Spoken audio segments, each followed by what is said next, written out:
Assalamualaikum warahmatullahi wabarakatuh. Perkenalkan, nama saya Uzul Ventola dari Prodi Teknik Pertambangan. Saya ingin menyelesaikan tugas kimia, yaitu sejarah tentang unsur periodik. Sejarah dari unsur periodik dibagi dari zaman dahulu, abad pencerahan, abad ke-19 hingga abad ke-20. Arti tabel periodik adalah suatu cara penyusunan unsur kimia yang disusun berdasarkan nomor atom, konfigurasi elektron, dan keberulangan sifat kimianya. Unsur yang disusun sesuai dengan kenaikan nomor atom. Tabel bentuk standar terdiri dari kisi-kisi unsur dengan baris yang disebut periode dan kolom yang disebut golongan. Sejarah tabel periodik mencerminkan perkembangan pemahaman sifat kimia selama dari satu abad. Peristiwa terpenting dalam sejarahnya terjadi pada tahun 1869 ketika tabel dipubliskan oleh Dmitri Mendeleev yang mengembangkan tabel berdasarkan pengembangan terdahulu oleh ilmuwan seperti Anthony Lorentz de Lavoisier dan John Newlands. Tetapi hanya Mendeleev yang mendapat kredit untuk pengembangannya. Dari zaman dahulu, sejumlah unsur fisika seperti platina, timah, dan seng telah dikenal sejak zaman purba karena mereka ditemukan dalam bentuk alaminya dan relatif mudah ditambang menggunakan peralatan primitif. Namun gagasan bahwa terdapat sejumlah kecil unsur yang mana seluruhnya berasal dari sekitar 330 sm. Ketika filosof Yunani Aristoteles mengusulkan bahwa semua terbuat dari campuran satu atau lebih akar, suatu ide yang sebelumnya dilontarkan oleh filosof Silsilah Empedokles. 4 akar yang kemudian dinamakan unsur oleh Plato adalah tanah, air, udara, dan api. Sementara Aristoteles dan Plato memperkenalkan konsep unsur, ide-ide mereka tidak meningkatkan pemahaman kealamian materi.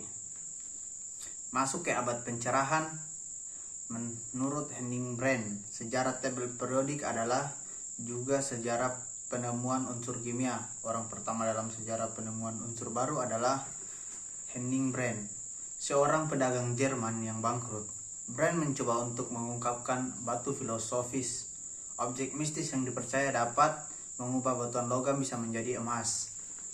Pada tahun 1649, percobaan dengan cara distilasi urin manusia yang dihasilkan dalam produksi suatu materi putih berpendar yang dinamakan fosfor.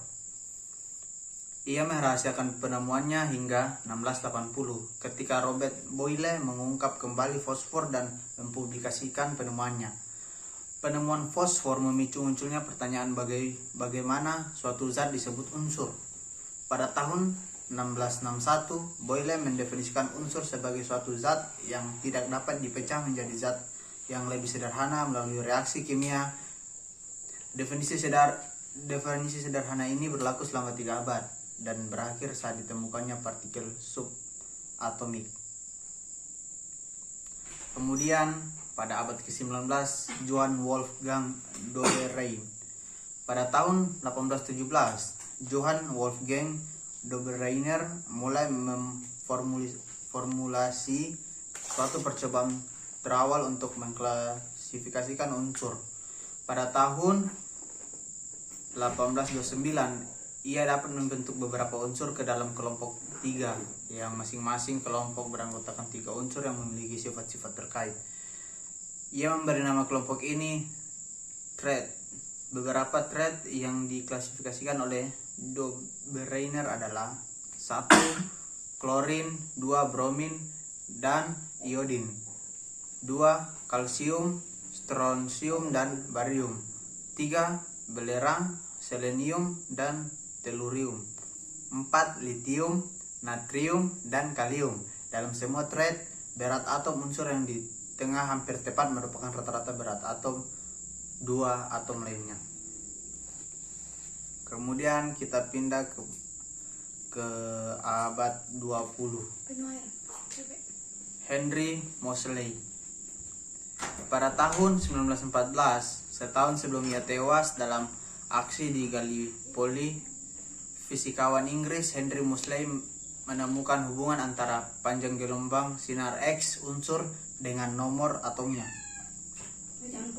Dia kemudian mampu mengurutkan ulang tabel periodik berdasarkan muatan inti, bukan berdasarkan berat atom.